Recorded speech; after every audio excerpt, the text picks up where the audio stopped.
যখনই বলছে যে না তোমার জন্য তওবার কোনো রাস্তা খোলা নাই, 99টা খুন করছো, তোমার চাইতে জাহেল আর তোমার চাইতে কাফের ব্যক্তি এই সমাজের ভিতরে আর নাই, বলার সঙ্গে সঙ্গে ওই ব্যক্তি তো খুন করার অভ্যস্ত আছে, বলে যে যদি মাপ না হয় তাহলে তোকেও আর বাঁচায় রাখবো না, তোকে হত্যা করে তারপরে 100টা পূরণ করতে চায়।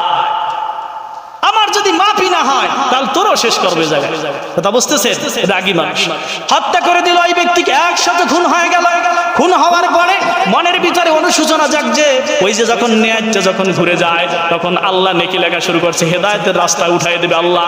এবার বান্দা ঘুরতে ঘুরতে ঘুরতে ঘুরতে এক বুজুর্গ ব্যক্তির কাছে বলে, আমি 100 খুন করেছি, এবার বলেন আমার তওবার কোনো রাস্তা খোলা আছে নাকি? এবার বুজুর্গ ডাক দেয়, বলে হ্যাঁ অবশ্যই তোমার তওবার রাস্তা খোলা আছে। কারণ হলো হযরতে আল্লাহ রাসূল সাল্লাল্লাহু আলাইহি সাল্লামের একজন সাহাবী ছিল, এই সাহাবীর নাম ছিল দাহিয়া।